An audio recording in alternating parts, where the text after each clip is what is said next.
अस्सलामुअलैकुम दोस्तों, मैं इसरार। दोस्तों, आज मैं आपको ये बताने जा रहा हूँ कि आपका कूलर का मोटर अगर नहीं चल रहा है या स्लो चल रहा है तो किस वजह से नहीं चल रहा है और कंडेंसर कैपेसिटर कैसे बदलेंगे, ये सारी चीज़ों को मैं बताने की कोशिश करूँगा। तो आप बने रहिए मेरे साथ, देखते रहिए इस वीडियो को लास्ट तक। ये देखिए दोस्तों, ये मोटर है, आप देख सकते हैं ये मोटर है, ये इसकी वायर है। अब मैं चेक करना है, ये तो मैंने नया मोटर लगाया है, लेकिन फिर भी देखिए इसमें देख रहा हूँ कि क्या कुछ प्रॉब्लम है, ये क्योंकि चल नहीं रही थी। आपको ये दिखा देता हूँ, बोर्ड में आप देख सकते हैं। ये देखिए, ये मैंने तार यहाँ से जोड़ा, ये देखिए आवाज़ आ रही है ऊँ की, लेकिन चल नहीं रही है। आप देख सकते हैं, देखिए आवाज़ आ रही है पर ये मोटर चल नहीं रही है। अब देखिए इसका क्या वजह हो सकता है, मैं अभी देखता हूँ। ये देखिए पीछे का ढक्कन हम उतारेंगे, इसका स्क्रू तो मैंने खोल रखा है। ये देखिए अब इसका ढक्कन हम उतारेंगे, आप देख सकते हैं। ये इसको थोड़ा सा खींच लेंगे तार को, ये देखिए ये नीचे आ गया। अब इसमें हम देखते हैं क्या प्रॉब्लम हो सकती है। ये आप देखिए, ये सारी इसके कनेक्शन है, आप देख सकते हैं। ये कनेक्शन है, ये कनेक्शन है। अब सबसे पहले हमारा जो काम है, सबसे पहला काम क्या करेंगे, सबसे पहले दोस्तों ये देखिए कैपेसिटर को बाहर कर लेंगे और सबसे पहले हम कैपेसिटर को चेक करेंगे। हो सकता है ये भी ख़राब हो, और हो भी जाता है। तो आप देखिए इसका ये टेप निकाल देंगे। टेप निकाल दिया, ये देखिए ये अलग हो गया है। अभी मैं चेक करता हूँ।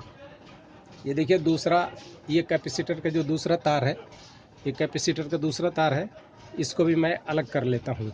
ये देखिए इसमें से अब इसी एक कैपेसिटर के तार के साथ ये 3 जगह ज्वाइंट था। ये देखिए तीन तीन वायर था, इसको दोस्तों ज़रूर ध्यान रखेंगे ये 3 वायर को। और एक ये जो सिंगल अकेला तार था उसके साथ ये कैपेसिटर था। तो इसको अब देखिए दोनों को हम छुड़ा लेंगे, या अगर आपको ना समझ में आए तो एक एक करके निकालें। ये लगा रहने देते, चलिए मैं लगा देता हूँ इसको। ये देखिए ये लगा दिया। अब एक जैसे नया कैपेसिटर हमने लेना है, लेकिन हमें चेक भी तो करना है दोस्तों कि ये सही है या ख़राब है, तो हमें निकालना ही पड़ेगा। ये देखिए ये निकाल दिया हमने, ठीक है दोस्तों, ये निकाल दिया। अब इसको हम चेक करते हैं ये सही है या ख़राब है। अब देखिए दोस्तों इसमें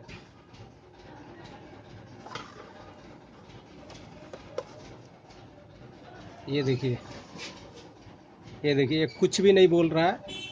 इसका मतलब ये कैपेसिटर डेड है, किसी वजह से ये डेड है, इसमें कोई आवाज़ नहीं आ रही। आप देखिए मैं दूसरा कैपेसिटर लाता हूँ, इसको हटा देता हूँ। अब देखिए दोस्तों ये दूसरा कैपेसिटर लाया, उसी नंबर का लेना है। अब इसको हम चेक करेंगे।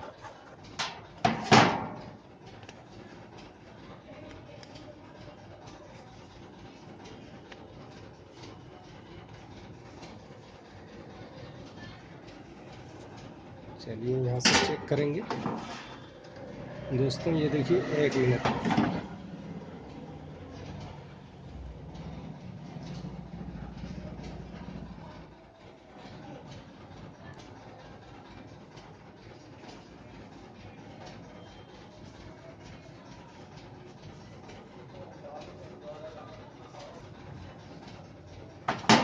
ये देखिए दोस्तों, अब इसमें से अभी पता लग जाएगा। ये देखिए आवाज़ आई।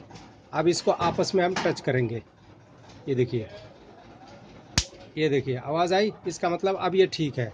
जबकि इस कैपेसिटर में कोई आवाज़ नहीं आई थी, ये डेड था। इसके लिए ये गूं गूं मोटर कर रही थी पर चल नहीं रही थी। अब देखिए इसको लगा करके हम देखते हैं। ये देखिए दोस्तों, अब इसको इसी तरह एक, ये सिंगल वायर में एक जुड़ा हुआ था, ये देखिए सिंगल वायर में, इसके साथ हम इसको कनेक्ट कर देते हैं। ये देखिए, और एक दूसरा जो था, आप देख सकते हैं ये जो लीड की तार, ये लीड की वायर आई हुई है। एक लीड की वायर, एक अंदर से ये वाइंडिंग की वायर, और एक तीसरा ये कैपेसिटर की वायर। ये तीनों को एक साथ मिला के जोड़ेंगे। ये देखिए ये तीनों को हमने,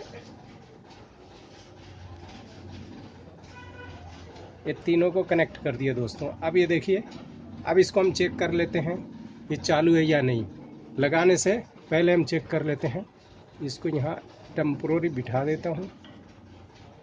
ये देखिए, अब इसको पहले हम मोटर को चेक कर लेंगे, बाद में ये कवर करेंगे। तो दोस्तों ये देखिए, अभी आपको मैं दिखा रहा हूँ, ये देखिए चल पड़ी। ये देखिए दोस्तों, चल पड़ी मोटर। ठीक है, तो क्या प्रॉब्लम था, हमने हमने क्या सीखा, ये कैपेसिटर ख़राब होने की वजह से अगर बिल्कुल कैपेसिटर डेड है तो मोटर गूं गूं की आवाज़ निकालेगी पर चलेगी नहीं। अगर कैपेसिटर वीक है तो इससे ये स्लो, इसका स्पीड हो जाएगा, चलेगी लेकिन स्पीड स्लो हो जाएगा, हवा कम आएगा।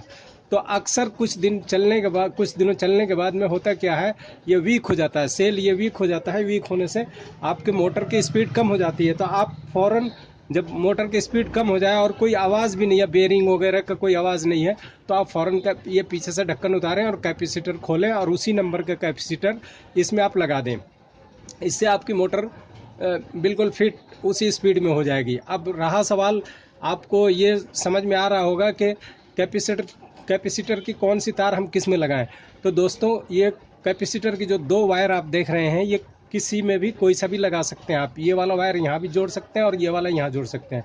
बट ये ख्याल रखना कि ये जो 2 वायर है, ये 2 आपस में, ये 2 एक साथ रहेगा ही रहेगा। और कैपेसिटर का इन दोनों में से कोई सा भी एक इसमें लग जाएगा और इसके साथ कोई सा भी एक इसमें लग जाएगा। तो इसमें कोई उल्टा सीधा नहीं होता, कोई सा भी कहीं लग जाएगा दोस्तों। तो ये है इसका तरीका। आप एक बार और देखिए, ये मैं दिखाता हूँ। ये देखिए, इसकी स्पीड आप देख सकते हैं। ये देखिए दोस्तों, ये देखिए चल पड़ी, फर्स्ट क्लास चल रही है। तो ये है कैपेसिटर बदलने का। और मोटर की स्पीड अगर कम है तो उसको बराबर स्पीड लाने के लिए। दोस्तों, इस वीडियो से कुछ आपको सीखने को मिला हो तो इसे लाइक, शेयर, सब्सक्राइब ज़रूर करें। थैंक यू दोस्तों, फिर मिलूँगा अगली वीडियो में।